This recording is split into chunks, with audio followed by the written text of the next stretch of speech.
Tollywood hero natural star Nani గురించి మనందరికీ తెలిసిందే. నాని ప్రస్తుతం వరుస సినిమాల్లో నటిస్తూ దూసుకుపోతున్నాడు. సినిమా హిట్ ఫ్లాప్ సంబంధం లేకుండా వరుసగా ఒకదాని తర్వాత మరొకటి అవకాశాలను అందిపుచ్చుకుంటూ దూసుకెళ్తున్నారు నాని. గత ఏడాది దసరా సినిమాతో మంచి హిట్ అందుకున్న దాన్ని ఇటీవల హాయ్ నాని సినిమాతో పలకరించిన విషయం మనందరికీ తెలిసిందే. మృణాల్ ఠాకూర్ హీరోయిన్ గా నటించిన ఈ సినిమా బ్లాక్ బస్టర్ హిట్ ని సాధించింది. దాంతో నాని ఫుల్ జోష్ లో ఫుల్ ఖుషీలో ఉన్నాడు.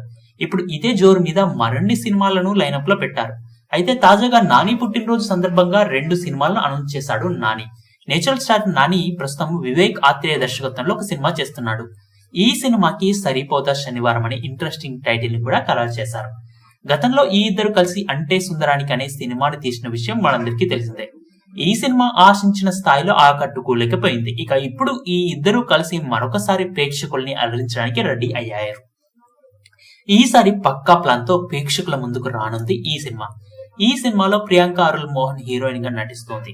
అంతేకాకుండా ఈ సినిమా నడుస్తుండగానే సుజిత్ దర్శకత్వంలో డివిపి బ్యానర్ పై నాని ఒక సినిమా అనౌన్స్ చేశారు. ప్రభాస్ సాహో సినిమాతో క్రేజ్ సంపాదించుకున్న సుజిత్ ఇప్పుడు power star Pawan Kalyan OG సినిమా చేస్తున్నాడు.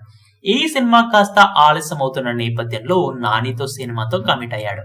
అలా ఈ సినిమా విషయంలో నానితో తగ్గేదేలే అంటూ వరుసగా ఒక సినిమా తర్వాత ఒక సినిమాని లైన్ లో పెట్టాడు. సో దీంతో సుజిత్ దర్శకత్వంలో సినిమా కూడా పాన్ ఇండియా లెవెల్లో ఉండబోతుందనే వార్తలు కూడా వినబడుతూ ఉన్నాయి. ఈ వీడియో పూర్తిగా వీక్షించినందుకు ధన్యవాదాలు. ఈ వీడియో మీకు నచ్చినట్టయితే లైక్ చేయడం మాత్రం మర్చిపోకండి. కామెంట్ చేసి మీ యొక్క వాల్యుబుల్ ఇన్ఫర్మేషన్ని మాకు తెలియజేయండి. షేర్ చేసి మీ ఫేస్బుక్, వాట్సాప్, ట్విట్టర్ కమ్యూనిటీకి మా వీడియోని పంచుకోండి. అంతేకాకుండా మా వీడియోని నోటిఫికేషన్ల రూపంలో పొందడానికి సబ్స్క్రైబ్ బటన్ని ప్రెస్ చేసి బెల్ బటన్ని నొక్కండి. Thank you for watching.